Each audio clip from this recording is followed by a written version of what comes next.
Mumtaz TV bersama menegakkan sunnah. Alhamdulillahi ala ihsani wa syukru lahu ala taufiqihi wa amtinani wa asyhadu an la ilaha illallah wahdahu la syarika lahu ta'ziman li sya'nihi wa asyhadu anna Muhammadan abduhu wa rasuluhu da'ila ridwanih. Allahumma salli alaihi wa ala alihi wa ashabihi wa ikhwanih. Hadirin dan hadirat yang dirahmati oleh Allah Subhanahu wa taala. Tentunya kita semua tahu bahwasanya tujuan Allah Subhanahu wa taala menciptakan kita adalah untuk semata-mata beribadah kepada Allah Subhanahu wa taala. Wa ma khalaqtul jinna wal insa illa liya'budun. Allah berfirman, tidaklah aku ciptakan jin dan manusia kecuali untuk beribadah kepada aku. Wa ma umiru illa liya'budullaha mukhlishina lahud-din hunafa. Dan tidaklah mereka diperintah kecuali untuk mengikhlaskan agama mereka hanya kepada Allah Subhanahu wa taala. Oleh karenanya orang yang paling bahagia pada hari kiamat kelak adalah orang yang paling mentauhidkan Allah Subhanahu wa taala. Dalam hadis yang diriwayatkan oleh Imam Al-Bukhari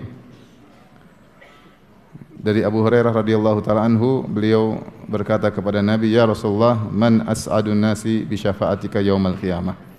Wahai Rasulullah, siapa orang yang paling bahagia yang meraih syafaatmu pada hari kiamat kelak?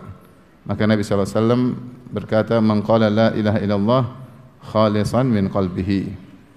Siapa yang mengucapkan la ilaha illallah dengan ikhlas dari hatinya. Maka sebagian ulama menyebutkan bahwasanya meraih syafaat Nabi SAW pada hari kiamat kelak bertingkat-tingkat, dan orang yang paling meraih bagian besar dari syafaat Nabi SAW adalah yang paling ikhlas, yang paling memurnikan tauhidnya, yang paling menjauhkan dari tauhidnya, membersihkan tauhidnya dari berbagai macam kesyirikan, termasuk syirik-syirik kecil. Kemudian juga Nabi SAW pernah bersabda, "Likulli nabiyyin da'watun mustajabah, wa ana ikhtaba'tu da'wati syafa'atan li ummati yaumal qiyamah. Fahiya na'ilatun insyaallah man mata min ummati la yusyriku billahi syai'a." Kata Nabi SAW, setiap nabi punya doa yang pasti dikabulkan, dan aku juga punya doa yang pasti dikabulkan, namun aku simpan untuk hari kiamat kelak sebagai syafaat bagi umatku. Ya, dan syafaatku tersebut akan mengenai seluruh umatku yang meninggal dalam kondisi tidak berbuat syirik sama sekali. Ya, tidak berbuat syirik sama sekali. Maka seorang semakin memurnikan tauhidnya, maka dia paling bahagia di akhirat, mendapatkan syafaat Nabi yang paling besar, dan juga ya selamat dari azab neraka jahanam.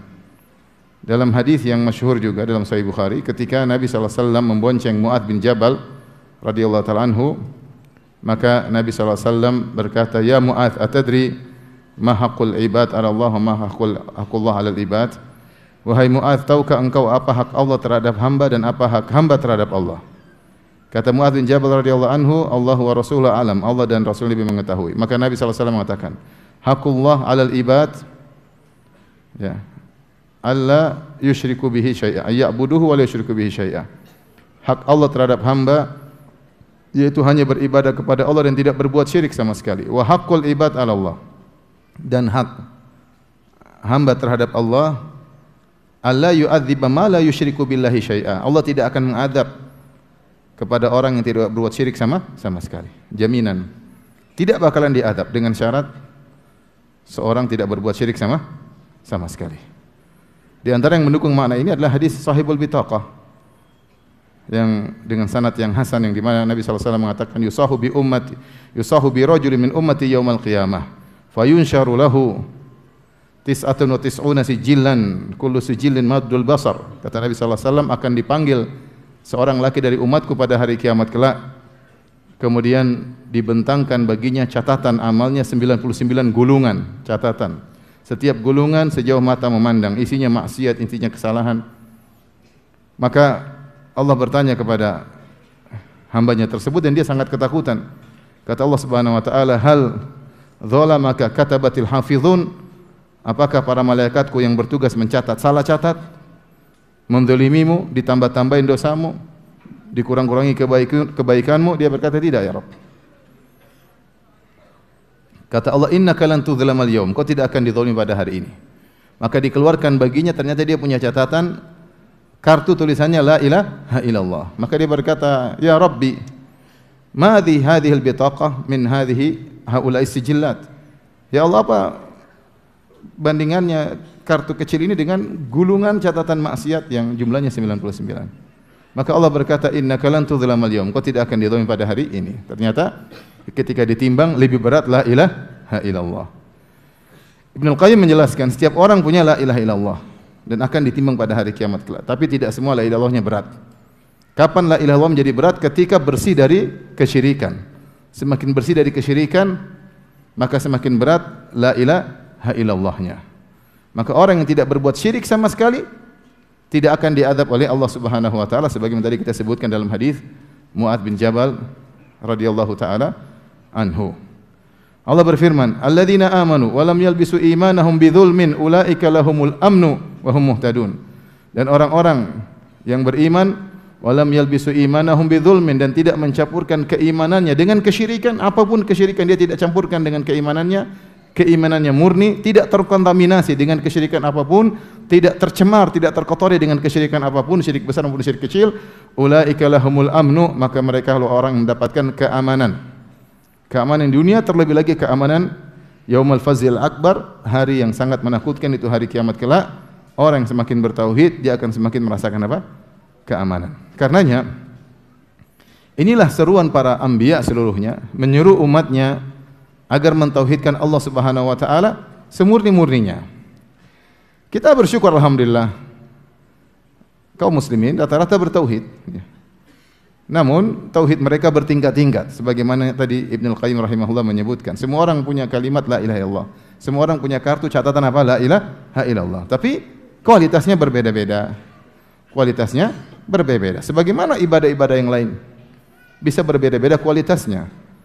Ibn Taimiyah rahimahullah menyebutkan bisa jadi seorang salat di masjid yang sama, di saf yang sama, berdampingan dengan cara salat yang sama, tetapi kualitasnya, pahalanya berbeda jauh antara langit dan bumi. Padahal gerakannya sama, salatnya sama, saf pertama. Demikian juga semua orang boleh mengucapkan la ilaha illallah.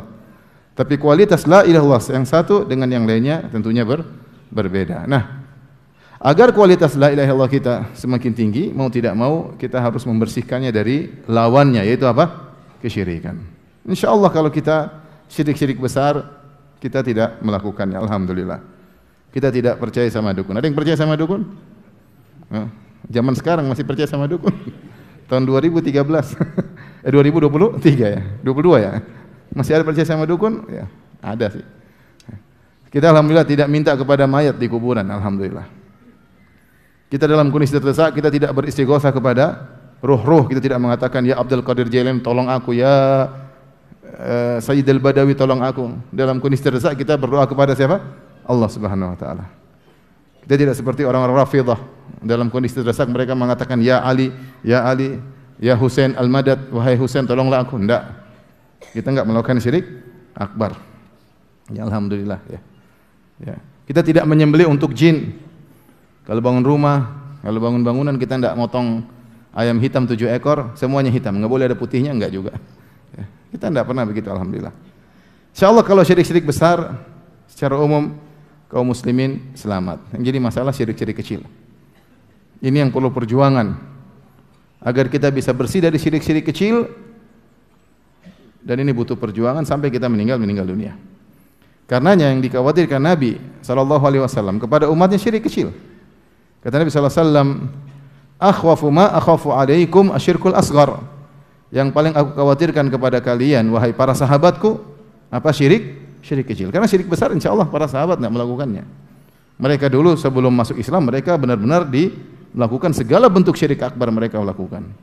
Setelah mereka masuk Islam mereka meninggalkan semuanya. Tapi syirik asghar yang mengintai setiap saat bisa ya menjangkiti siapa saja. Makanya Rasulullah SAW mengatakan, akhwafu ma akhafu alaikum asyirkul asghar. Yang paling khawatirkan menimpa kalian adalah syirik kecil. Fasa'aluhu, mereka bertanya apa syirik kecil? Kata Nabi sallallahu alaihi wasallam, ar-riya, itu beribadah untuk dipuji. Dalam hadis yang lain kata Rasulullah sallallahu alaihi wasallam, Ala ukhbirukum bima huwa akhwafu alaikum indi min fitnatil masih dajjal. Maukah aku kabarkan kepada kalian tentang suatu perkara yang lebih aku khawatirkan menimpa kalian daripada fitnahnya dajjal? Qalu bala ya Rasulullah. Kata para sahabat, tentu ya Rasulullah. Apa itu yang kau khawatirkan? Kata Nabi sallallahu alaihi wasallam, asyirkul khafi, syirik yang samar. Yaqumur rajulu fayusalli fayuzayyina salatahu lima yara min nadhir rajulin ilaih. Seorang berdiri, kemudian dia salat, kemudian dia bagus-baguskan salatnya karena dia tahu ada orang sedang melihat dia apa? Salat. Entah dia seorang imam, biasanya dia baca rakaat pertama qul huwallahu ahad, rakaat kedua qul a'udzu birabbin nas. Begitu dia tahu ada pejabat yang datang atau jamaah lagi rame, dia baca rakaat pertama surat Al-Baqarah, rakaat kedua surat Ali Imran. Misalnya. Bukan apa-apa, supaya untuk dipuji. Ini yang dikhawatirkan oleh Nabi sallallahu alaihi wasallam menimpa umatnya, di antaranya para sahabat. Nah, pada kesempatan kali ini kita akan menyebut beberapa syirik-syirik kecil yang mungkin tanpa kita sadari kita terjatuh di dalamnya. Karena Rasulullah SAW pernah berkata, asyirku fi hadhil ummah akhfa min dabibin namlati sauda fi safatin sauda fi dhulmatil lail. Atau kama qala Nabi sallallahu alaihi wasallam. Kata Rasulullah SAW, syirik yang menjalar pada umatku lebih samar daripada rayapan semut hitam di atas batu hitam. Ya. Menunjukkan syirik tersebut tidak kelihatan, terkadang tidak terdeteksi. Ya. Terutama syirik-syirik kecil. Pada awal pengajian ini saya akan bahas salah satu syirik yang mungkin kita sering terjerumus dalamnya, baik kita sadari maupun tidak kita sadari. Di antaranya adalah bersandar kepada selain Allah, bersandar kepada selain Allah. Dan bersandar kepada selain Allah tanpa sebab syar'i ini bertentangan dengan tawakal kepada Allah. Puncak tauhid adalah tawakal kepada Allah. Puncak tauhid adalah tawakal kepada Allah. Pada pertemuan kemarin malam di masjid di Padang, ya, kita sudah jelaskan bahwasanya ciri-ciri orang-orang yang masuk surga tanpa hisab, yaitu wa ala rabbihim yatawakkalun. Mereka bertawakal kepada Allah Subhanahu wa taala. Ya. Senantiasa menyerahkan urusan mereka kepada Allah. Senantiasa bersandar kepada Allah Subhanahu wa taala, dan ayat tentang tawakal banyak sekali dalam Al-Qur'an. Wa 'ala Allahi fatawakkalu in kuntum muslimin. Bertawakallah kepada Allah jika kalian muslim. Wa 'ala Allahi falyatawakkalul mutawakkilun. Dan kepada Allah hendaknya orang bertawakal, hendaknya bertawakal kepada Allah, bukan bertawakal kepada selain Allah. Wa 'ala Allahi falyatawakkalul mu'minun. Dan hendaknya orang-orang beriman bertawakal kepada Allah Subhanahu wa taala. Wa may yatawakkal 'ala Allah fa huwa hasbuh. Siapa yang bertawakal kepada Allah, maka Allah cukup baginya. Fa'buduhu wa tawakkal alaih. Beribadahlah kepada Allah dan bertawakallah kepada Allah ketika beribadah. Kita setiap hari berikrar dalam salat kita membaca surat Al-Fatihah untuk tawakal kepada Allah. Kita berkata, iyyaka na'bud wa iyyaka nasta'in. Ya Allah, hanya kepada Engkaulah kami beribadah dan hanya kepada Engkaulah kami mohon pertolongan. Ini tawakal atau bukan? Tawakal. Dan itu yang dipraktikkan oleh Nabi sallallahu alaihi wasallam. Dari bangun tidur sampai mau tidur lagi, tawakal kepada Allah Subhanahu wa taala. Ketika bangun tidur, apa doa Nabi sallallahu alaihi wasallam? Alhamdulilladzi ahyana ba'da amatana wa ilaihin nusyur. Memuji Allah. Allah yang membangkitkan saya kembali. Kalau Allah tidak bangkitkan saya tidak bisa bangkit. Mengakui bahwasanya Allah yang bisa membangkitkan saya.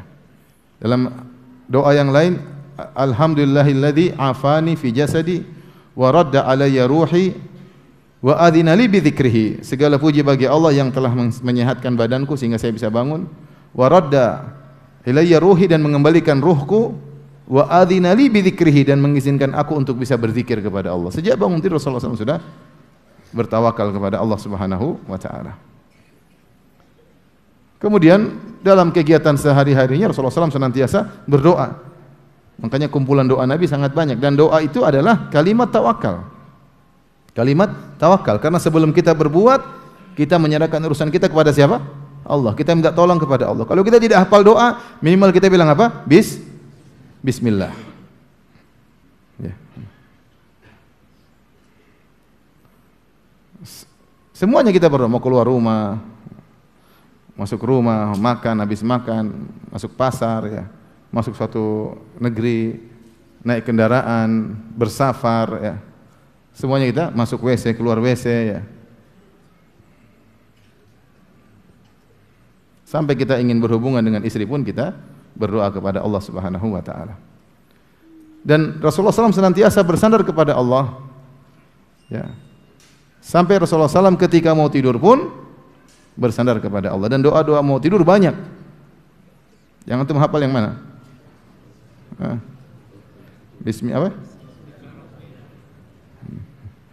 Bismika Allahumma amutu wa ahya. Ya. Bagus ya, ada apa? Bismillah. Dengan nama Engkau lah ya Allah aku tidur, ya, dan aku bangkit. Amutu maksudnya aku tidur, dan aku bangkit, aku hidup kembali, ya. Masih banyak doa yang lain. Ada mungkin 10, mungkin lebih doa yang dibaca oleh Nabi sallallahu alaihi wasallam. Di antaranya doa-doa yang menunjukkan tawakal. Rasulullah SAW berdoa, Subhanakallahumma rabbika bika wada'tu jambi wa bika arfa'uh in amsakta nafsi faghfir laha wa in arsaltaha fahfadha bima tahfadhu bihi ibadaka salihin. Ya Allah, dengan Engkau aku bisa meletakkan lambungku. Dan dengan Engkau aku bisa mengangkat apa? Lambungku. Aku tidur karena Engkau, aku bisa bangkit juga karena Engkau. Kalau aku tidur, in amsakta nafsi, kau tahan jiwaku, kau tidak kembalikan, akhirnya aku meninggal dalam tidurku, faghfir laha, maka ampunilah jiwaku. Wa in arsaltaha, kalau kau kembalikan ruhku, aku bisa hidup kembali, maka jagalah dengan penjagaan yang kau berikan kepada hamba-hambamu yang saleh. Tawakal atau tidak? Tawakal. Enggak tahu tidur masih bisa bangun atau tidak.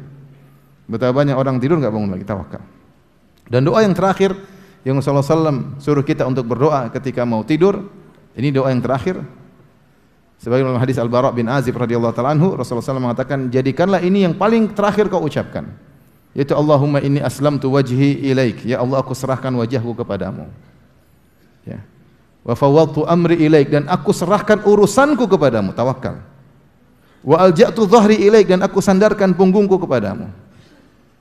Semua kalimat tawakal, ya. Raqbatan wa rahbatan ilaik, la malja wa la manja minka illa ilaik. Amantu bi kitabika alladhi arsalta wa bi nabiyyika alladhi amantu bi kitabika alladhi anzalta wa bi nabiyyika alladhi arsalta. Intinya, ini doa yang terakhir Rasulullah SAW ajarkan kalau kita mau tidur, kita baca doa. Doa ini semuanya adalah kalimat tawakal. Dan di antara doa ul karb, kalau kita dalam kondisi sulit, kita mengatakan, Ya Hayyu Ya Qayyum bi rahmatika astaghits fa aslih li sya'ni kullah wa la takilni ila nafsi tarfata ain. Di akhir doa kita mengatakan fa aslih li sya'ni kullah, yaitu ya Allah, bereskanlah segala urusanku, luruskanlah segala urusanku. Wala takilni nafsi tarfata ain, dan jangan kau serahkan diriku, bertawakal kepada diriku sendiri meskipun hanya sekejap mata, yaitu jangan sampai seorang bersandar kepada dirinya, senantiasa bersandar kepada Allah. Ya, di antara kehinaan jika seorang berlepas diri dari Allah dan bersandar kepada makhluk. Kita melakukan sebab, tapi hati kita bertawakal kepada siapa? Allah Subhanahu wa taala. Nah, ini adalah puncak dari tauhid, dan kebanyakan syirik yang terjadi berlawanan dengan tawakal. Contoh di antara syirik adalah memakai jimat. Seorang bersandar kepada sesuatu yang bukan sebab. Man ta'allaqa syai'an faqad asyrak. Kata Nabi sallallahu alaihi wasallam, siapa yang memakai jimat maka dia telah berbuat apa? Kesyirikan. Tidak syar'i kita pakai. Ya. Sampai Rasulullah SAW pernah melihat seorang pakai tali di lengannya. Rasulullah SAW mengatakan, inzi'ha. Ma hadhi, ini apa kau pakai? Kata dia, minal wahinah. Aku pakai karena ada penyakit yang buat lemah, untuk menolak atau karena sudah kena sakit supaya bisa berkurang. Kata Rasulullah SAW, inzi'ha fa innaha la taziduka ila wahnan. Lepas itu. Sungguhnya ini jimat tidak menambah kepada dirimu kecuali semakin lemah. Fa innaka law mita wa hiya alaik ma aflahta abadan. Kalau kau meninggal sementara kau masih pakai jimat itu, kau tidak akan beruntung selama-lamanya. Jimat. Kenapa jimat dianggap besar di sisi Nabi sallallahu alaihi wasallam? Padahal apa sih? Apa masalahnya pakai apa namanya? Kalung, pakai apa namanya? Gelang, pakai cincin, pakai batu apa namanya? Batu ake, ya. dengan diyakini sebagai jimat ya. Ini batu bertuah ya. Banyak orang suka jualan batu bertuah. Kalau ada bertuahnya jadi mahal. Supaya menjaga inilah macam menjaga itulah. Kenapa dianggap besar bagi Nabi? Karena ini ya sangat rentan merusak tauhid seseorang. Di mana seorang bersandar kepada jimat tersebut bukan kepada Allah. Makanya Nabi SAW bersabda, kalau udah pakai jimat dia pede. Pedenya karena jimatnya. Dia mau main judi, kalau tidak bawa jimat dia takut kalah. Jimat ketinggalan, balik dulu ambil jimat, main judi biar menang. Mau jualan, kalau jimatnya ketinggalan dia takut enggak laku, dia pulang lagi ambil jimat. Sampai sebagian orang mau jihad pakai jimat. Mau jihad kenapa? Kalau saya pakai jimat nanti, kalau enggak pakai jimat nanti mati syahid. Terus kalau pakai jimat enggak mati syahid. Dia sampai mau berjihad, dia tidak mau ketinggalan apa? Jimatnya. Ini benar-benar hatinya bertawakal kepada jimat tersebut. Dan dibuat seperti itu. Dia bertawakal kepada jimat tersebut. Lihatlah orang yang pergi ke dukun, bagaimana hatinya dibuat bertawakal. Dia itu tidak. Seakan-akan urusnya tidak akan hilang kecuali di tangan dukun ini. Benar-benar hatinya hilang tawakalnya kepada Allah Subhanahu wa taala. Makanya saya bilang banyak kesyirikan disebabkan karena bertentangan dengan tawakal kepada Allah Subhanahu wa taala. Contoh lagi di antara kesyirikan yang bertentangan dengan tawakal adalah tatayur. Kata Rasulullah SAW, atiyaratu syirkun. Tatayur, pamali-pamali itulah kesyirikan. Kalau ada burung hantu datang, wah ini kayaknya ada yang mati. Dia langsung menyebab seakan-akan burung hantu ini penyebab apa?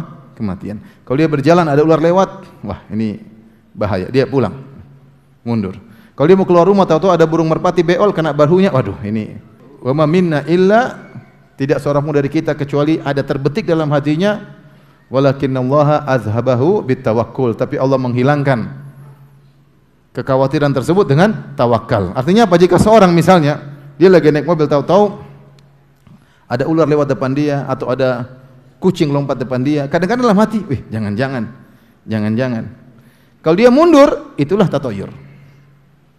Tapi kalau yang bismillah, itu biasalah. Kucing lewat apa masalahnya? Ular lewat ya, kebetulan aja lewat. Bismillah maju. Kemudian tawakal kepada Allah, itu berarti dia tidak tunduk kepada hal-hal tersebut, tapi dia bertawakal kepada Allah. Kalau terjadi sesuatu dia mengatakan, "Qul la yusibana illa ma katabahullahu lana." Kalau terjadi sesuatu, katakanlah sudah dicatat oleh Allah Subhanahu wa taala. Wa maulana wa 'ala Allahi falyatawakkalul mu'minun. Allah lah yang menolong kita, dan kepada Allah bertawakallah orang-orang yang beriman. Tatayur dianggap syirik karena bertentangan dengan apa? Tawakal. Orang kalau udah lihat sesuatu, waduh ini akan begini, akan begitu, akan begini, sehingga dia seakan-akan hal-hal tersebut penyebab kesialan dirinya. Kesialan dirinya. Lihat orang yang percaya sama hari-hari sial, waduh repot itu. Kalau mau nikah, hitungannya susah. Kamu lahir tanggal berapa? Hari Kamis 28 malam Jumat Kliwon. Waduh, kamu lahir yang perempuan misalnya Rabu Pahing. Ah, itu hitungannya susah itu. Kenapa? Kalau nikah sekarang nanti sial, dihitung-hitung ternyata 6 bulan lagi. Hitungan ini bikin sial karena menunda pernikahan. Ini tatayur, ini bukan hal sepele. Mungkin bagi kita apa sih Ustaz urusannya? Enggak, ini syirik seperti ini. Yang bilang syirik siapa? Nabi SAW. Kenapa? Karena menghilangkan tawakal kepada Allah, bersandar kepada sesuatu yang tidak syar'i. Tadi kita sudah apa? Di antaranya adalah jimat, di antaranya pergi ke dukun, di antaranya ini tatayur. Dan di antara syirik kecil yang bertentangan dengan tawakal adalah ujub. Adalah apa? Ujub. Pede pada diri sendiri. Ini sering saya sampaikan, tapi tidak apa-apa saya ulangi lagi malam ini ya. Bahwasanya apa tiap kali salat hanya kepada Engkau lah ya Allah aku beribadah. Aku ngaji, aku bersedekah, aku hajian, aku umrah, aku berbakti sama orang tua karena Engkau ya Allah, bukan untuk disanjung oleh siapapun. Sehingga aku tidak mau memposting ibadah yang aku lakukan. Uang tidak diposting aja gatal mau cerita, apalagi di posting ya. Kita hati ini kita lemah. Ya. Saat saya posting saya bisa ikhlas, mantap. Ya enggak apa-apa, ya, kalau bisa oke lah. Kita aja enggak posting aja pingin apa? Cerita. Oh saya kemarin gini, oh saya kemarin umrohkan ayah saya kemarin gatal mau cerita. Ini enggak pakai cerita, langsung apa? Posting. Mantap ya. Iyyaka na'bud, yaitu ya Allah, aku beribadah hanya kepada Engkau. Semua yang aku lakukan. Aku baik sama istriku. Aku berbakti kepada suamiku. Berbakti kepada orang tuaku. Aku haji, aku umroh, aku bersedekah, aku salat malam, aku baca Quran. Semuanya karena Engkau ya Allah, bukan karena manusia. Siapa yang mewujudkan iyyaka na'bud, sudah ingat hanya kepada Allah aku beribadah, maka dia akan selamat dari riya. Dan siapa yang mewujudkan mentahqiq wa iyyaka nasta'in, hanya kepada Engkau lah kami mohon pertolongan, dia akan selamat dari ujub. Dia tahu bahwasanya segala keberhasilannya adalah dari siapa? Dari Allah Subhanahu wa taala. Aku berhasil hafal Quran karena Allah. Aku bisa dapat hidayah karena Allah, ya. Aku bisa sukses, ya. Rumah makan Padangku laris karena siapa? Allah Subhanahu wa taala. Ya. Tapi di sini enggak ada rumah makan Padang kan? Enggak ada. Di Padang juga enggak ada rumah makan Padang, tapi semua rumah makan Padang meskipun tidak dipasang nama ya. Rumah Padang, rumah makan Padang, restoran Padang di luar sana banyak yang laris. Juga karena siapa? Karena Allah. Semuanya. Saya berhasil sekolah S1, S2, S3 semua karena Allah Subhanahu wa taala. Dia mengakui bahwasanya semua keberhasilan yang dia peroleh adalah tauhid ar-rububiyah. Adapun riya adalah syirik terkait dengan tauhid al-uluhiyah. Bagaimana? Kalau kita riya, kita tujuan kita adalah Allah dan selain Allah. Saya berdakwah karena Allah, tapi saya juga berdakwah supaya disanjung oleh manusia. Ini riya. Tujuan saya Allah dan selain Allah. Saya bersedekah supaya dapat pahala dari Allah dan juga supaya dapat sanjungan dari masyarakat. Ini namanya riya, ingin dipuji oleh masyarakat. Sehingga kita menduakan Allah dengan makhluk. Menduakan Allah dengan, mensekutukan Allah dengan makhluk, karena tujuan kita karena Allah dan juga karena selain Allah. Riya. Ikhlas mengharuskan tujuan kita semata-mata karena Allah Subhanahu wa taala. Murni saya ingin mencari ridha Allah, itu baru namanya ikhlas. Bersih dari riya. Ujub adalah kita berbuat syirik dari sisi rububiyah, bahwasanya kita mengatakan keberhasilan kita bukan hanya karena Allah, tapi karena saya juga. Jadi kalau riya kita mensekutukan Allah dengan orang, kalau ujub kita mensekutukan Allah dengan diri kita sendiri. Paham? Karena kita bilang saya berhasil ini karena Allah, memang Allah, tapi karena saya juga. Karena saya cerdas, karena saya berusaha, karena saya banyak pengalaman, karena saya lulusan S3, karena ini, karena ini. Disitulah ujub. Kapan kita merasa keberhasilan diri, keberhasilan kita? Karena diri kita juga ikut andil dalam keberhasilan tersebut, maka itulah namanya apa? Ujub. Yang ini syirik dari sisi tujuan, yang ini syirik dari sisi sebab keberhasilan. Kalau riya mensekutukan Allah dengan orang lain, kalau ujub mensekutukan Allah dengan diri sendiri. Waspada ini. Ya. Orang kalau sudah ujub dia susah bersyukur, dia sombong, dia angkuh karena dia merasa dirinya apa? Hebat. Dia lupa seluruh kehebatan itu siapa yang kasih? Allah. Saya sering sampaikan, jangan kamu bilang kamu kaya karena kamu pintar. Banyak orang yang pintar enggak kaya. Saya punya teman, bos, anak buahnya yang dulu ranking-ranking di kelasnya, anak buahnya kerja sama dia. Tidak ada yang pintar hebat, tapi tidak semua demikian. Ada orang nggak sekolah, nggak bisa hitung tapi bos ada. Kalau gitu nggak usah sekolah, Ustaz. Bukan begitu maksudnya. Maksudnya kamu kalau berhasil jangan bilang karena saya. Ya. Jangan bilang saya berhasil karena saya punya pengalaman dari nol sampai saya berhasil. Kita bilang banyak orang punya pengalaman seabrek-abrek tidak berhasil. Kapan kita merasa keberhasilan kita karena andil kita? Inilah namanya ujub. Kita bilang sebab ada. Alhamdulillah Allah berikan saya kemudahan. Alhamdulillah Allah berikan saya kecerdasan. Alhamdulillah Allah berikan saya sehingga saya bisa berhasil. Bukan bilang dulu saya begini. Itu ini kalimat-kalimat ujub Dan ini adalah syirik kecil. Dan ini sering kita lakukan.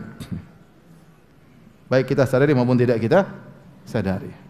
Allah Maha tahu dengan niat kita.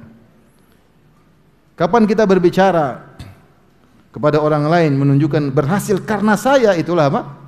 Itulah ujub. Itulah ujub. Oleh karenanya, kejadian yang luar biasa, Allah ingin beri pelajaran kepada para sahabat agar mereka benar-benar bersandar kepada Allah, jangan bersandar kepada kemampuan mereka. Para sahabat jago-jago, hebat-hebat, soleh-soleh.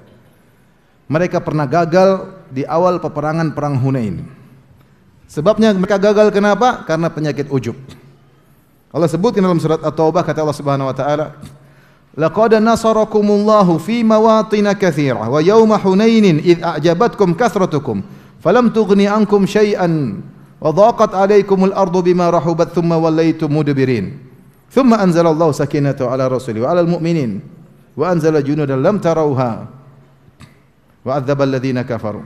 Kata Allah Subhanahu wa taala, sungguh kami telah menolong kalian dalam banyak peperangan, perang Badar, perang Uhud, perang Khandaq. Wa yauma Hunainin, ketika perang Hunain, id ajabatkum kathratukum, kalian wallaitum mudbirin, kemudian kalian kabur, buktinya kalian kabur. Tsumma anzalallahu sakinata, kemudian Allah berikan ketenangan kepada Nabi. Kisah perang Hunain sederhana. Nabi sallallahu alaihi wasallam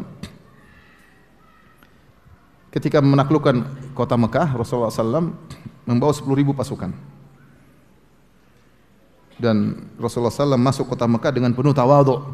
Bahkan dalam sebagian riwayat disebutkan Nabi menundukkan kepalanya sampai-sampai jenggotnya mengenai pelananya. Saking bukan masuk kota Mekah dengan gagah, dengan bangga gini, enggak. Tidak mengatakan, "Hei Quraisy, 8 tahun yang lalu kalian usir-usir saya. Sekarang siapa yang tukang usir-usir? Sini. Enggak. Rasulullah SAW diusir dari kota Mekah 8 tahun yang lalu, sehingga beliau harus berhijrah.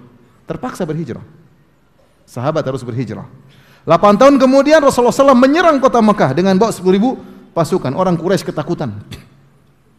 Saatnya Rasulullah SAW kalau mau sombong, saatnya sombong. Kalau mau gagah-gagahan, saatnya gagah-gagahan. Kalau saatnya mau ujub, silakan ujub saat itu. Tapi Rasulullah SAW tidak demikian. Justru Rasulullah SAW kemudian masuk kota Mekah dengan pasukan yang banyak. Kalau dia mau menumpahkan darah, semua akan ditumpahkan darahnya. Quraisy lagi ketakutan, kocar-kacir lari. Tapi Rasulullah SAW masuk dengan penuh tawadhu, bahkan tunduk sampai jenggotnya hampir mengenai pelana beliau, sambil beliau baca firman Allah, "Inna fatahna laka fathan mubina." Sungguhnya kami memberikan kepada engkau wahai Rasulullah kemenangan yang nyata. Rasulullah ingin ingatkan bahwasanya kemenangan ini dari siapa? Dari Allah, bukan dari dirinya. Allah yang buat beliau menang. Setelah itu ada orang-orang yang baru masuk Islam, disebut muslimatu Makkah, yang baru masuk Islam sekitar 2.000. Jadilah 10.000 tambah berapa? 2.000 jadi berapa? 12.000. Setelah itu Rasulullah SAW mendengar kabilah Hawazin di Hunain ingin menyerang, dipimpin oleh seorang namanya Malik bin Auf An-Nasri dari kabilah Nasr. Dia kumpulkan 20.000 orang untuk menyerang kaum muslimin. Maka Rasulullah SAW menyambut, mendengar berita tersebut, Rasulullah SAW kumpulkan 12.000 orang menuju ke Hunain. Berangkatlah Nabi SAW dan para sahabat. Di tengah-tengah perjalanan Rasulullah SAW berucap-ucap sampai sahabat berkata, "Rasul, apa yang anda ucapkan?" Kata Rasulullah SAW, "Aku berucap, Allahumma bika uhawil, wa bika asul, wa bika uqatil." Ya Allah, dengan engkaulah aku bisa melakukan taktik dalam peperangan. Ya Allah, karena engkaulah aku bisa menguasai musuh, karena engkaulah aku bisa berperang. Subhanallah. Rasulullah SAW menyandarkan semua kemampuannya kepada siapa? Allah. Karena engkau. Tiba-tiba di tengah perjalanan ada salah seorang mungkin baru masuk Islam, atau namanya orang hati bisa lupa, ya.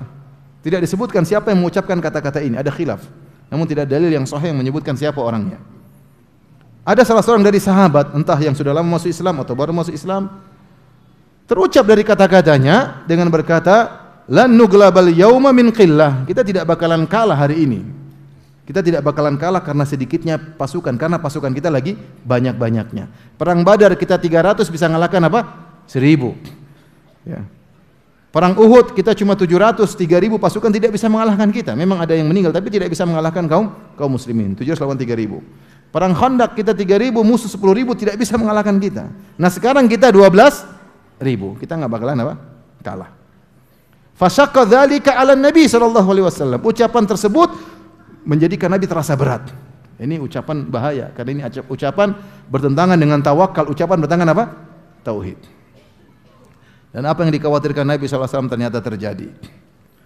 Ketika mereka mulai masuk dalam sebuah lembah dari lembah di Hunain, tiba-tiba mereka dikagetkan dengan pasukan kabilah Hawazin yang sudah bersembunyi. Kemudian mereka menghujamkan melempar anak panah, hujan anak panah. Semua jago panah, memanah kaum muslimin. Kaum muslimin ketika itu mereka bingung, mereka kabur. Kata Allah, "Tsumma wallaitu mudbirin." Kemudian kalian kabur. Kabur semuanya. Tidak tersisa bersama Nabi kecuali cuma 12 orang. Berapa orang? Dari 12.000 tinggal berapa? 12. Jadi 1.000 perwakilan cuma satu yang sisa.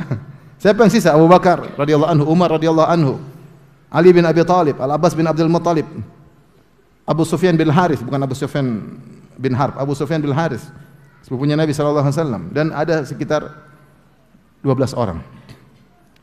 Disebutkan nama-namanya oleh Ibnu Ishaq. Sedikit. Yang lainnya kabur. Subhanallah. Maka Rasulullah SAW ketika melihat para sahabat kabur, Rasulullah SAW tidak kabur sama sekali. Dia menunjukkan bagaimana tawakalnya kepada Allah luar biasa. Rasulullah SAW tidak sedang naik kuda, tapi dia naik begal. Begal adalah hasil persilangan antara kuda dengan himar. Tingginya tidak setinggi kuda dan tidak sependek himar, keledai. Dan begal tidak mudah untuk akselerasinya rendah, tidak mudah ke depan ke belakang, lambat begal. Beda dengan kuda, kuda bisa berputar ke kanan ke kiri, bisa cepat, bisa kabur, bisa kembali. Begal nggak bisa. Tapi Rasulullah SAW maju dengan begalnya, kemudian dia berteriak di hadapan semua orang. Dia mengatakan, "Ana nabiyyu la kadzib, ana ibnu Abdul Muttalib." Aku nabi, aku tidak berdusta dan aku adalah cucu Abdul Muttalib. Padahal kalau dalam kondisi demikian orang harusnya takut supaya bersembunyi, tapi Nabi malah menunjukkan, "Saya Muhammad." Biar orang musuh semua dengar, silakan panah saya. Gambaran seperti itu. Nabi benar-benar apa? Tawakal. Ini menunjukkan bagaimana tawakal Nabi yang luar biasa. Nabi tidak mundur sama sekali. Orang pada kabur dia maju. Itulah Rasulullah sallallahu alaihi wasallam. Setelah Nabi maju, sahabat juga sebagian maju. Kemudian Rasulullah SAW mengatakan, "Ya Abbas, nadi ashabas samurah." Panggillah orang-orang yang pernah membayatku di bawah pohon Ridwan. Maka Abbas berteriak, "Ya ashabas syajarah." Wahai orang yang pernah membayat Nabi di bawah Sajaratul Ridwan, sekitar 1.500 orang. Mereka mendengar teriakan tersebut. Sebagian mereka lagi kabur, ini kan kabur, naik kuda kabur. Kudanya dibalik nggak mau, kuda terlanjur kabur. Wah, dipanggil langsung, mereka nggak bisa balik kuda, mereka lepaskan kuda mereka, mereka loncat lari ke menuju Nabi SAW membela Nabi SAW. Baru kemudian Allah berikan apa? Kemenangan. Kekalahan itu karena apa di awal kekerangan? Karena apa? Ujub. Padahal dalam peperangan tersebut ada pakar-pakar peperangan. Ada Nabi SAW tentunya yang pakar dalam peperangan. Ada Khalid bin Walid, panglima yang tidak pernah kalah. Ada Abu Bakar, ada Umar, ada Zubair bin Awam, ada Talha bin Ubaidillah, ada jagoan-jagoan. Tapi kok bisa kalah? Sebenarnya mengatakan bisa saja Allah Subhanahu wa taala menyampaikan melalui lisan Rasulullah SAW untuk memberi wejangan kepada para sahabat dengan berkata, "Jangan kalian ujub, jangan kalian ujub." Tapi Allah ingin beri pelajaran bukan dengan kata-kata. Kali ini Allah beri pelajaran kepada para sahabat dengan langsung praktek mereka kalah gara-gara apa? Gara-gara ujub. Kenapa demikian? Padahal banyak orang-orang jagoan di situ, tapi tetap kalah. Mungkin Nabi bisa saja mengatakan, "Wahai sahabatku, jangan ujub, jumlah ini tidak bisa memenangkan, yang menangkan Allah." Tapi Allah tidak mentakdirkan demikian. Allah mentakdirkan para sahabat kalah di awal peperangan. Kenapa? Sebagai pelajaran bagi mereka. Di kemudian hari kalau Nabi SAW sudah meninggal dunia, mereka akan bertempur melawan musuh-musuh Allah dengan pasukan yang lebih banyak lagi. Melawan Romawi, melawan Persia. Sudah tidak ada Nabi SAW, tapi mereka pernah mendapatkan pelajaran. Pelajaran yang Allah abadikan dalam Al-Quran. Walaqad nasarakumullahu fi mawatina katsirah.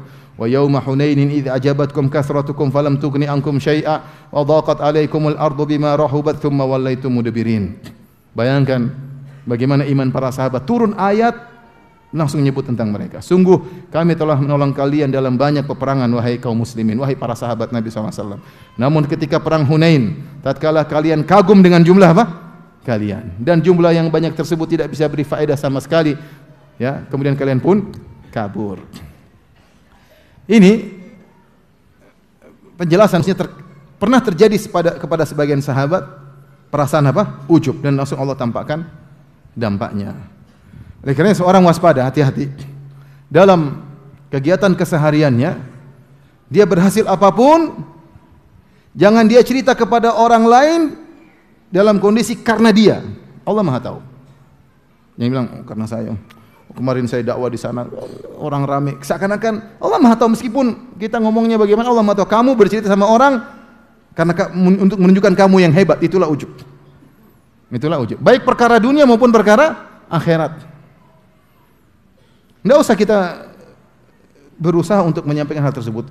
Semuanya dari Allah Subhanahu wa taala. Oleh karenanya Nabi Sulaiman alaihissalam ketika berhasil mendatangkan singgasana Ratu Bilqis, ya, kemudian tiba-tiba hadir di hadapan Nabi Sulaiman. Nabi Sulaiman berkata, "Hadza min fadli Rabbi liyabluwani aashkuru am akfur." Kemampuan pasukanku untuk mendatangkan singgasana Ratu Bilqis dalam sekejap mata. Tiba-tiba hadir di hadapan Sulaiman. Kata Nabi Sulaiman, dia tidak mengatakan karena saya raja yang hebat, karena ini anak buah saya, enggak. Dia mengatakan ini adalah karunia Allah Subhanahu. Dia sandarkan kepada Allah Subhanahu wa taala. Liyabluwani aku ini agar aku bersyukur atau tidak. Allah ingin melihat kelebihan yang Allah berikan kepadaku. Semua tersebut jauh yang Allah abadikan dalam surat An-Naml. Ya. Ya ayuhan namlu dukhulu masakinakum la yahtimannakum Sulaiman wa junudu wa hum la yash'urun. Wahai yang namanya semut, masuk kalian dalam rumah-rumah kalian. Jangan sampai kalian keinjak Sulaiman dan anak buahnya sementara mereka tidak sadar. Itu semut ngomong di bawah. Nabi Sulaiman minimal naik kuda, kalau enggak di atas awan, di atas apa? Udara. Jaraknya bermeter-meter. Tapi Nabi Sulaiman bisa dengar apa? Semut lagi bicara. Terus semut tersebut kenal Sulaiman. Hati-hati, ada Sulaiman mau lewat. Masya Allah. Azan kah? 3 menit lagi. Semut kenal siapa? Sulaiman. Dia tahu bahwasanya pasukan ini pasukan Sulaiman. Jadi ini adalah suatu kebanggaan yang luar biasa. Ketika mendengar itu semua, Rasulullah SAW, Nabi Sulaiman, kata Allah, fatabassama dhahikan min qawliha. Nabi Sulaiman tersenyum. Qala rabbi auzi'ni an ashkura ni'mataka allati an'amta alayya. Ya Allah, ilhamkanlah kepada aku untuk bisa mensyukuri nikmat yang kau berikan kepada aku. Subhanallah. Begitu lihat apa namanya? Nikmat langsung ingat kepada siapa? Allah. Bukan ujub, malah semakin tunduk. Malah semakin tahu ini ada kewajiban yang harus dia lakukan, yaitu mensyukuri nikmat tersebut. Bukan malah lupa diri, bukan malah menyandarkan keberhasilan dia kepada dirinya sendiri. Maka seorang berhasil apapun, hati-hati jangan sampai dia ujub menyandarkan kesalahan menyandarkan keberhasilan kepada dirinya, ya. Allah sebutkan juga kisah tentang orang ujub dalam surat Al-Kahfi. Wa dakhala jannatahu wa zalimun li nafsi. Qala ma adhunnu an tabida hadhi abada. Ya, dia bangga dia. Dia mengatakan aku lebih banyak hartaku, lebih banyak kebunku daripada engkau. Dia bangga dengan kebunnya. Maka dinasihati oleh temannya, hendaknya jangan kufur kepada Allah, ya. Walaula idh dakhalta jannataka qulta ma sya'allahu la quwwata illa billah. Seandainya ketika kau masuk di kebunmu yang penuh dengan kemewahan, keindahan, kau ucapkan masya Allah, Allah. Tapi dia lupa, dia malah bangga. Ini kadang-kadang kita begitu, ya. Mungkin kita bercanda, tapi itu kata-kata apa? Ujub. Azan, ya. Oke, azan, salat, kita lanjutkan tanya jawab insyaallah taala. Wabillahi taufik. Assalamualaikum warahmatullahi wabarakatuh.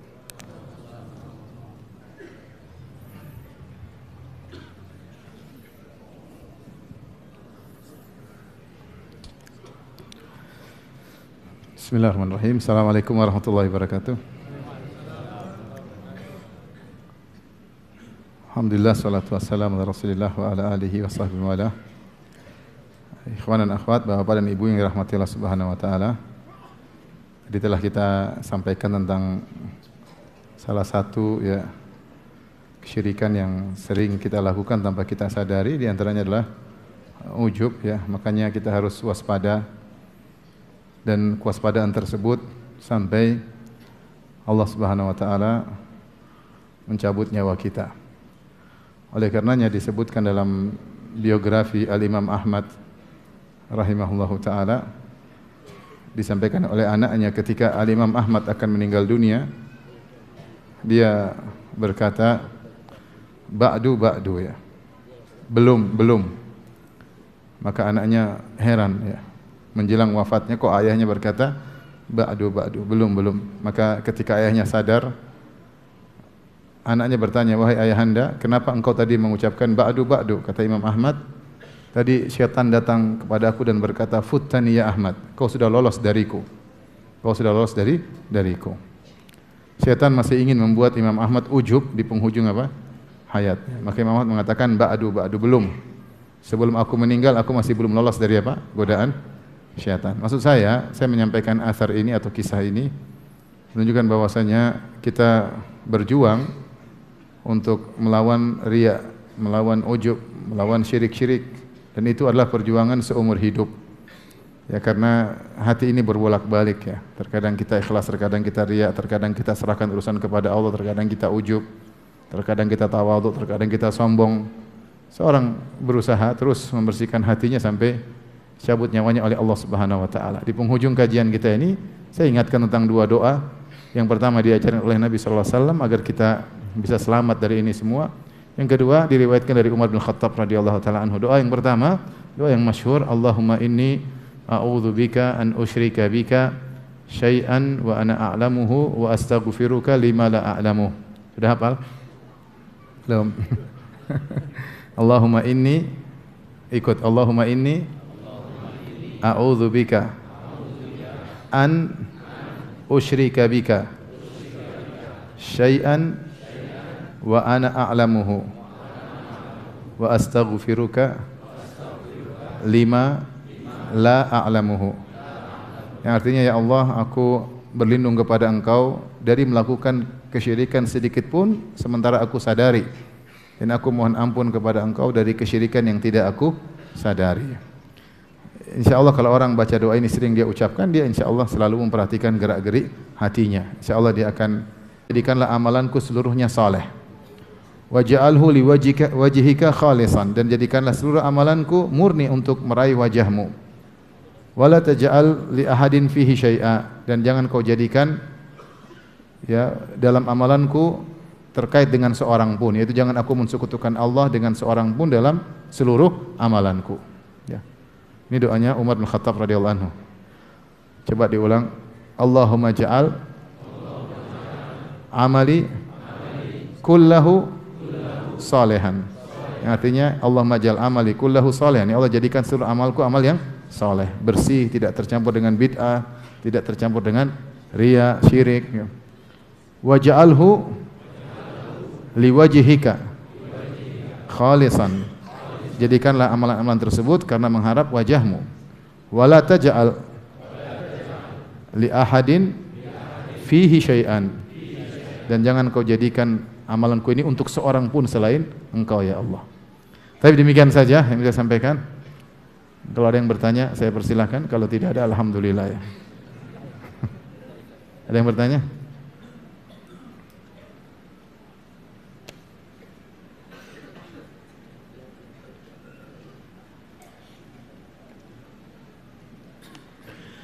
Ustadz, yang ana hormati, ada teman ana mengatakan minta doa kepada orang soleh untuk berobat lebih cepat dikabulkan. Doa tersebut dibandingkan kalau kita berdoa sendiri. Alasan pembenarannya, para sahabat Nabi pun minta doa melalui perantara Nabi. Ini yang dijadikan alasan untuk minta doa melalui perantara orang yang dia yakini doanya lebih mabrur. Doa boleh, di antara tawassul yang diperbolehkan ada 3. Pertama, tawassul dengan amal soleh, sebagaimana tentang kisah 3 orang yang terjebak dalam goa, berasal dengan amal soleh sendiri. Demikian dalam Al-Quran, Rabbana innana sami'na munadiyan yunadi bil imani an aminu bi rabbikum fa amanna rabbana faghfir lana dzunubana. Di antara perkataan orang penghuni surga dulu mereka berkata, ya Rabb kami, sungguhnya kami mendengar penyeru yang menyuruh kepada kami untuk beriman kepada Rabbmu, fa amanna, kami pun beriman. Oleh karena ya Allah ampunilah dosa-dosa kami. Dia bertawassul dengan imannya.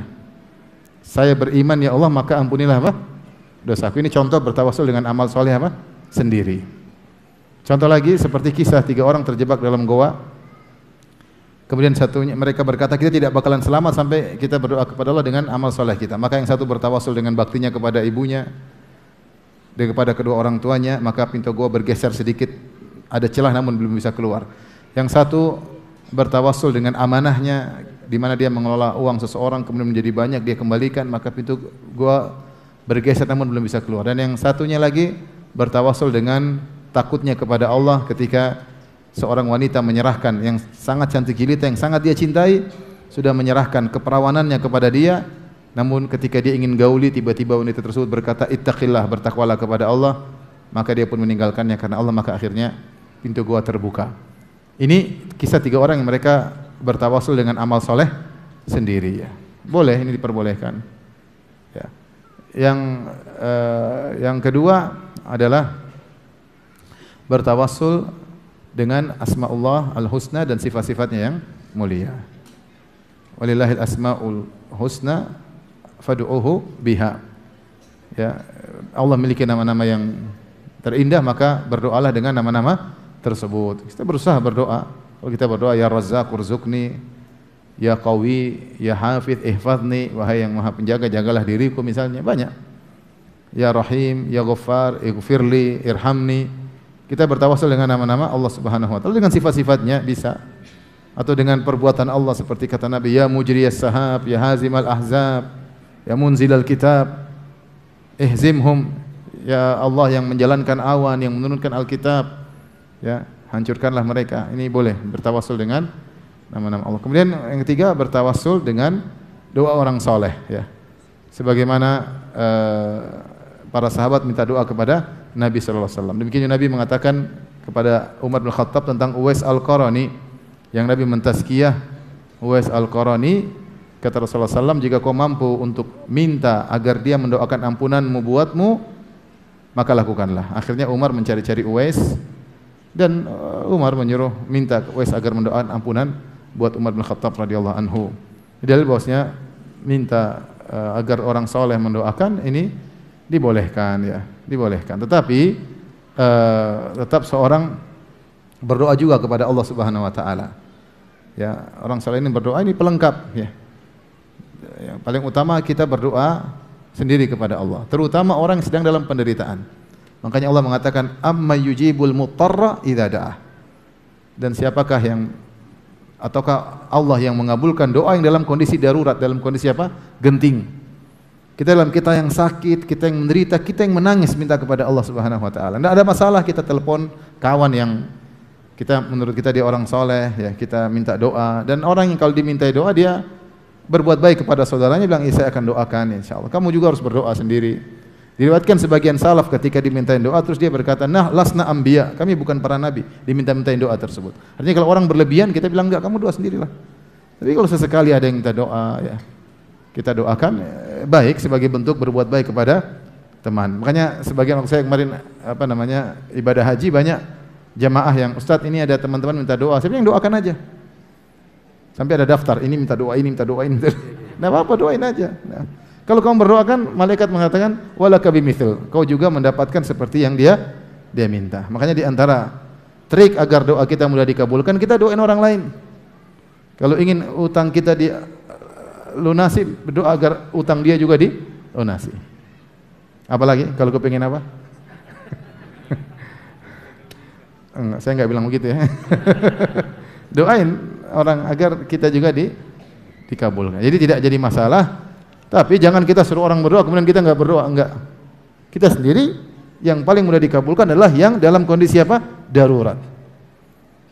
Doanya orang yang mutar mudah dikabulkan. Orang yang dalam kondisi darurat mudah dikabulkan. Wallahu a'lam bishawab.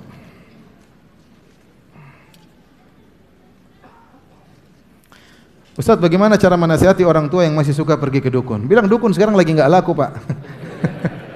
Nggak laku. Nggak laku.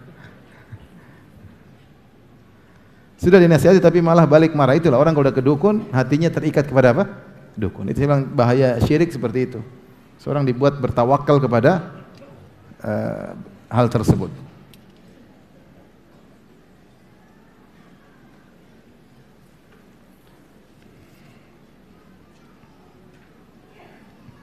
Apakah perkataan saya punya ini, saya punya itu termasuk ujub atau hanya sebatas berbangga diri? Sebagian ulama menyebutkan bahwasanya ujub beda dengan sombong. Beda dengan apa? Sombong. Ujub itu sarana untuk apa? Sombong. Orang yang ujub belum tentu apa? Sombong. Tapi lama-lama dia menjadi sombong. Pertama dia berawal dari dia merasa dirinya berhasil karena kehebatannya. Akhirnya karena keseringan dia merasa orang lain tidak seperti dia. Akhirnya dia merasa sombong. Sombong lebih parah kalau sombong ya. Ya, sombong tempatnya di neraka jahanam.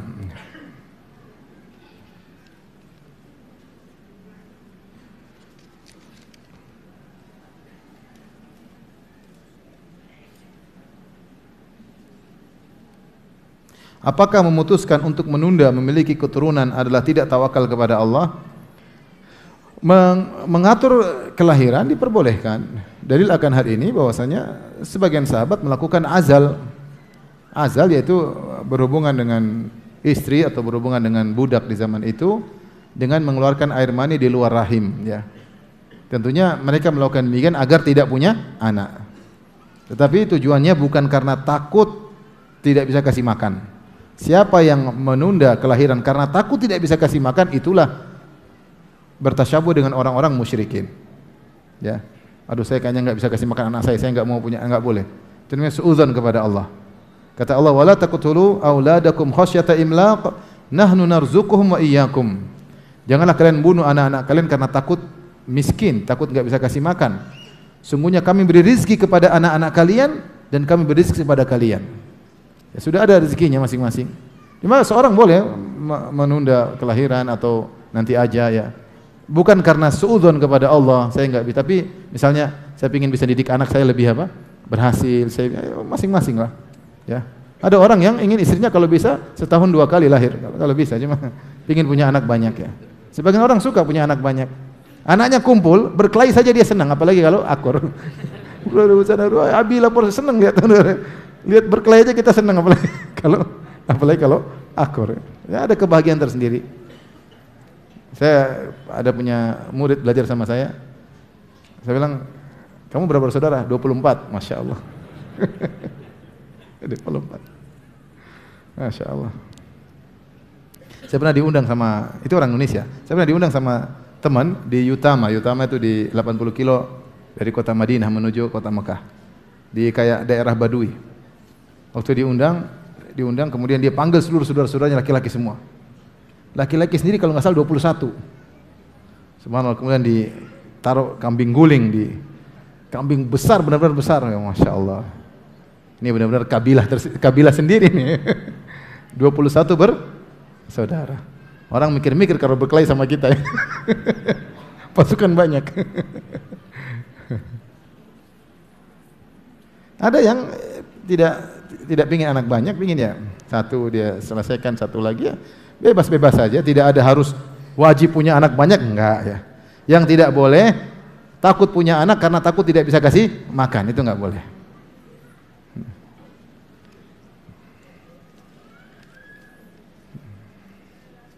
Jangankan kita ya.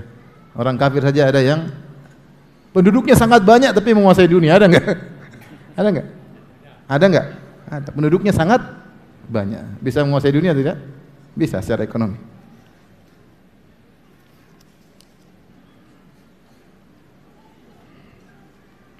Mohon penjelasan tentang kapan seorang dapat uzur bil jahal. Ulama sepakat bahwasanya orang yang baru masuk Islam kemudian terjerumus dalam kesyirikan karena ketidaktahuan diberi uzur. Ini yang pertama.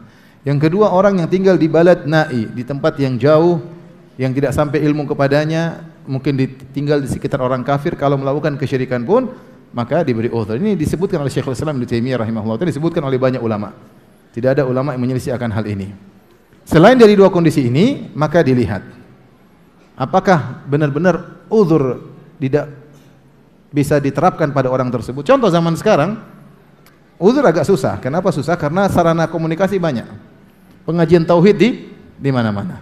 Tapi kalau kita bicara 50 tahun lalu, orang tua kita, dia KTP-nya Islam tapi mungkin masih percaya sama orang pintar, dia enggak tahu. Dia pikir orang pintar ini ustadz, benar enggak? Uskun kan, ustadz dukun. Zaman dulu banyak. Dia enggak ngerti. Dia datang ke kiai, Pak Kiai, ini saya bangun rumah, gimana? Oh caranya kamu ambil ayam hitam 3, semuanya hitam, kecuali giginya putih, semuanya hitam. Terus sembeli, dan saya lihat sendiri, tuangkan darahnya saya tidak ada pikiran sekali itu syirik, nggak ada sama sekali. Nah, gimana orang ini mengatakan Allah Maha Adil, wa ma kunna mu'adzibina hatta nab'atsa rasulah. Kami tidak akan mengazab sampai datang rasul atau yang menyampaikan ajaran Rasulullah SAW. Tapi kalau uzur bil jahl zaman sekarang agak susah. Karena di antara kekufuran adalah kufur i'rad. I'rad adalah dia berpaling, dia tidak mau dengar sama sekali. Ini juga meskipun dia jahil tidak diterima uzurnya. Kenapa? Karena dia berpaling. Seperti orang mau dapat SIM, saya nggak mau belajar. Saya nggak mau tahu. Nanti pokoknya kalau polisi tangkap bilang saya nggak tahu. Karena kamu nggak belajar, nggak ada uzur bagimu kecuali kamu sudah belajar. Ternyata ada aturan detail yang kamu tidak tahu, itu namanya uzur. Tapi intinya uzur bil jahal itu ada dengan kesepakatan ulama dalam dua kondisi yang tadi saya sebutkan. Selain daripada kondisi ini ada khilaf di kalangan para ulama.